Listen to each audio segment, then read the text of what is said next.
कहा जाता है nothing is free in this world. दुनिया में कुछ भी फ्री नहीं, हर चीज़ की एक कीमत है, या तो आपको कीमत देनी पड़ेगी या तो फिर आपको कीमत चुकानी पड़ेगी। अब मैं जब बात इसकी कर रहा हूँ तो दिल्ली में एक ट्रेंड है, या तो पैसे फ्री देने की घोषणाएं हो रही हैं, या तो सुविधाएं मुफ्त देने की घोषणाएं हो रही हैं, या तो इंश्योरेंस फ्री देने की घोषणाएं हो रही है। एक लंबी फहरिस्त है। आपको लगता है कि किसी भी एक स्वस्थ अर्थव्यवस्था के लिए इस तरह की घोषणाएं सही हैं, गलत हैं, या एक सोशल वेलफेयर स्टेट में इनका भी अपना एक महत्व है? नहीं, देखिए गौरव जी, इसमें दो बातें बड़ी ध्यान में रखने की बात जरूरी है कि एक वेलफेयर स्टेट है और जिसको ज़रूरत है, उसको जो साधन की कमी है उसको मिलना चाहिए, और जो नहीं कर पाता, जो असमर्थ है, जैसे हम कहते हैं कोई डिसेबल्ड है तो उसको सपोर्ट मिलनी चाहिए। लेकिन जो बात आपने कही कि आज की डेट में विश्व में कोई चीज़ फ्री नहीं मिलती, वो ये बात मान के चलनी चाहिए, क्योंकि जो भी चीज़ आप करते हैं उसकी कोई ना कोई कॉस्ट होती है।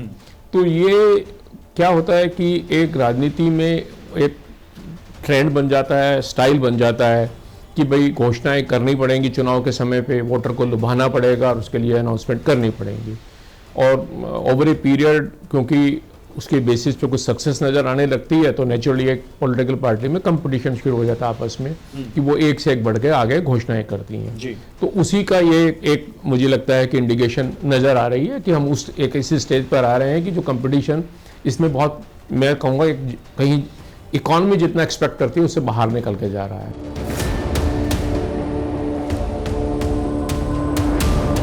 देखिए, वैसे तो दिल्ली बहुत बड़ी है, लेकिन आप जब घरों में जाएंगे तो कुछ ऐसे घर हैं जहां आपको लगेगा कि कैसे यहाँ पर असली जो लोग यहाँ पर रहते हैं उनकी राय जाननी अगर आपको हो। हम यहाँ पर इस वक्त आए हुए हैं कलंदर कॉलोनी में, दिलशाद गार्डन में, जहाँ पर कुछ महिलाएं हैं घर पे। आप देखिए, शायद यहाँ पे खाना भी बन रहा है, और उनसे बात करते हैं क्योंकि ये बड़ा एक मुद्दा बन चुका है। आप जब घर में जाएं, लोगों से बात करें, तब समझ में आता है कि वाकई असल पिक्चर, ग्राउंड रिपोर्ट क्या है। फ्री का पैसा हर कोई वादा कर रहा है कि 2500 दे देंगे, 2100 दे देंगे। और मुझे कहीं ना कहीं ये लगता है कि एक थोड़ा सा वोट की काउंटिंग बढ़ाने के लिए है शायद। अच्छा, आपको भी यही लगता है? यस। या आपको लगता है कि नहीं कुछ मदद हो जाएगी? नहीं, इसमें कुछ मदद नहीं होगी। इनसे तो कोई मदद नहीं हो सकती ना। अब ये लोग बोल रहे हैं कि 2100 दे देंगे या 2500, मतलब अलग अलग पार्टी है उनका। जैसे कि स्टार्टिंग में आम आदमी पार्टी ने बोला है कि 2100 देंगे हर महिला को जो 18 साल से ऊपर की हैं। कांग्रेस पार्टी ने बोल दिया है कि 2500, मतलब ऐसे अमाउंट तो बढ़ रहा है, बट लेकिन वोट ज़्यादा से ज़्यादा दे, इसलिए ये लोग ये चीज़ें बोल रहे हैं। नहीं, मुझे ये जानना है कि अभी वो 2500 की बात कर रहे हैं, 2100 की बात कर रहे हैं, उससे पहले उन्होंने आपके दिल्ली में देखिए बिजली का 200 यूनिट तक कोई बिल नहीं आता, पानी का बिल नहीं आता, फ्री की। अब वो कह रहे हैं कि बुजुर्गों को हम फ्री में तीर्थ यात्रा करा रहे हैं। अब कोई पार्टी कह रही है कि हम इतने लाख का बीमा दे देंगे, कोई कह रहा है हम फ्री में इलाज करा देंगे। तो ये होड़ बढ़ रही है, इस होड़ के बारे में आप क्या सोचते हो?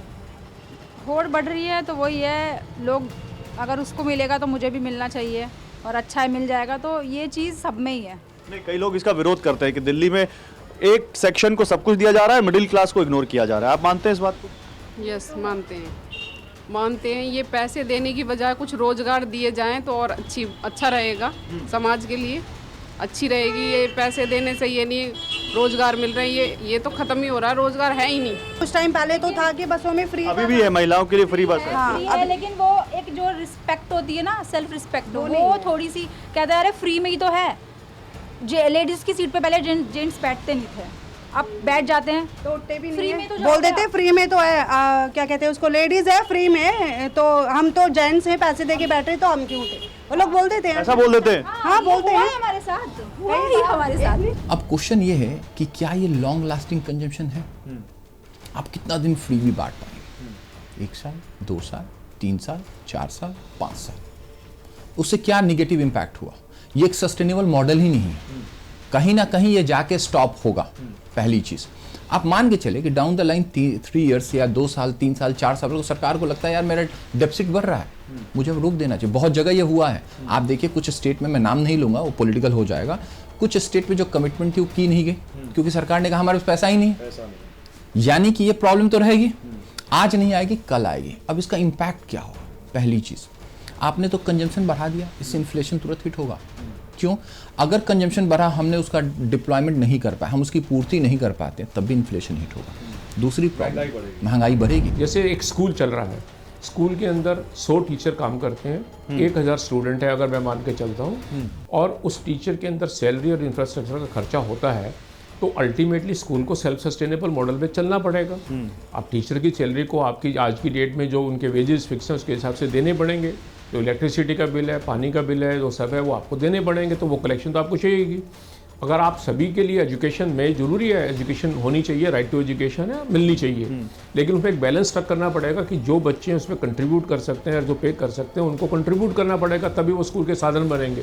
लेकिन कुछ बच्चे ऐसे हैं जो बच्चों को एजुकेशन नहीं किसी भी तरह से नहीं सकते और पैसे नहीं हैं। तो आपका मानना है कि ये फाइनेंशियल बेसिस पे होना चाहिए कि जो नहीं दे सकता है, जिसको जरूरत है उसी को दें, सबको ना दें। नहीं, नेचुरली आइडिया ये है कि जो डिप्राइव्ड है और जिसके पास साधन नहीं है उसको मैं अनेबल कर, मेरा एक वर्ड है बहुत क्लियर, मैं कहता हूँ मुझे लोगों को अपने ऊपर ऐसी पॉलिसी नहीं होनी चाहिए लोग डिपेंडेंट हो जाएं। अगर डिपेंडेंट हो जाएंगे तो एफिशिएंसी खत्म हो जाएगी।